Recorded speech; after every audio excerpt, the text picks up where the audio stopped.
আসসালামু আলাইকুম, কেমন আছেন আপনারা সবাই? চলে এলাম আপনাদেরকে।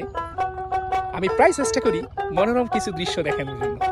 তো আজকেও কিন্তু চলে এসেছি বলতে গেলে আমাদের গ্রাম বাংলার ঐতিহ্য, গ্রাম বাংলার প্রাকৃতিক সৌন্দর্য। আসলে আমরা গ্রামের মানুষ, আমরা যারা আছি এই প্রাকৃতিক সৌন্দর্যের মাঝে আমাদের বেড়ে ওঠা, আমরা মুক্ত আবহাওয়ায় মুক্ত পরিবেশে আমাদের চলা। সো আমাদের যদিও ধুলাবালির সঙ্গে পরিচিতি বেশি, কিন্তু এখানকার পরিবেশটা একদম মুক্ত। এই যে আমি আপনাদেরকে নিয়ে এসেছি আমাদের ধরলা ব্রিজের ঠিক ভাটিতে।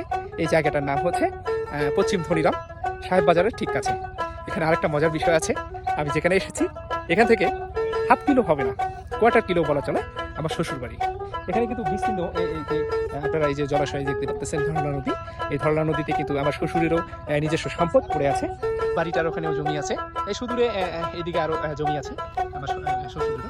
আসলে এই যে নদীমাতৃক দেশে আমাদের এই বলতে গেলে নদীর আশেপাশে যারা আছে, যাদের বসত বাড়ি আছে, তারা কিন্তু স্থায়ীভাবে থাকতে পারেন না, কারণ নদীর একুল ভাঙে একুল গড়ে, এই তো নদীর খেলা। আপনারা দেখতে পাচ্ছেন ওই যে সুদূরে আপনাদেরকে বলেছিলাম চরের মধ্যে, ওখানে কিন্তু আসলে ক্ষীরা চলছে, ক্ষীরার প্রজেক্ট করেছে, ক্ষীরার প্রজেক্ট যেখানে করেছে আর কি। সেটা আরেকটা বিষয় আপনাদেরকে আমি অবগত করতেছি, সেটা হচ্ছে এই যে আপনারা দেখতে পাচ্ছেন এখানে কিন্তু আসলে এটা কিন্তু একটা ঘাট। হ্যাঁ, এটা একটা ঘাট। এই যে মাল্লা নৌকা নিয়ে আসতেছে, নৌকায় যাত্রী আছে, তো এখানে এই যে নৌকা বাঁধা আছে। আসলে খুব সুন্দর এই পরিবেশটা।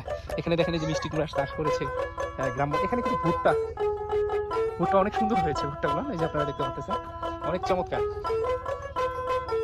আসলে কি বলবো, প্রাকৃতিক পরিপূর্ণতায় ভরা আমাদের এই বাংলাদেশ, আমাদের এই নদীমাতৃক দেশ। আমাদের এই যে আপনারা দেখতে পাচ্ছেন মাল্লা আসলে হাত দিয়ে কিভাবে বৈঠা মারতেছে। বৈঠা তো বলে না, আমাদের গ্রাম্য ভাষায় এটাকে লগি বলে। এই যে লগি মেরে আসলে দুজন যাত্রী আছে, যাত্রীকে নিয়ে আসলে আসতেছে। তো আসলে আমি চেষ্টা করি বরাবরই আপনাদেরকে স্পেশাল বলতে গেলে ভালো কিছু প্রেজেন্ট করার জন্য। সো আমার এই নদী যেহেতু আমার বাড়ি হচ্ছে এইদিকে, তো আমি চেষ্টা করি আপনাদেরকে সুন্দর সুন্দর ভিডিও দেখানোর জন্য। আমি হয়তোবা আপনাদের মনোনীত কোনো ভিডিও তুলতে পেরেছি কিনা জানি না, তবে আমি বরাবরই চেষ্টা করি আপনাদেরকে ভালো কিছু প্রেজেন্ট করার জন্য। সো আজকে আমি তারপরে চেষ্টা করেছি আপনাদের ভালো কিছু প্রেজেন্ট করার জন্য, ভালো কিছু দেখানোর জন্য। এই যে দেখেন মাছ মারতেছে সুদূরে, ওই যে হাত দিয়ে মাছ ধরতেছে, তারপরে আরও এক ছেলে সুন্দর করে ফাঁসি জাল দিয়ে মাছ ধরতেছে। এই যে সুদূরে আবার লোকজন চলে আসছে। সো আমি বরাবরই চেষ্টা করি কিন্তু আপনাদেরকে ভালো কিছু প্রেজেন্ট করার জন্য, ভালো কিছু দেখানোর জন্য। সো আমি চেষ্টা করেছি আজকেও আপনাদের ভালো কিছু দেখানোর জন্য। কেমন লাগলো জানি না, অবশ্যই আপনারা আমাকে কমেন্ট করে জানাবেন আমার এই ভিডিও আপনাদের কেমন লেগেছে, কেমন লাগলো। এবং যদি আমার এই ভিডিও ভালো লেগে থাকে অবশ্যই আপনারা লাইক কমেন্ট শেয়ার করে দেবেন, সকলকে দেখার সুযোগ করে দেবেন গ্রাম বাংলার ঐতিহ্য, নদীমাতৃক আমাদের এই বাংলাদেশের কিছুটা চিত্র, যাতে বিভিন্ন এলাকার মানুষ, বিভিন্ন জায়গার মানুষ, পৃথিবীর যে কোনো প্রান্তে, পৃথিবীর যে কোনো মানুষরা যেন দেখতে পারে। সো ভালো থাকবেন, সুস্থ থাকবেন, সকলের সুস্বাস্থ্য কামনা করে বিদায় নিচ্ছি। আল্লাহ হাফিজ।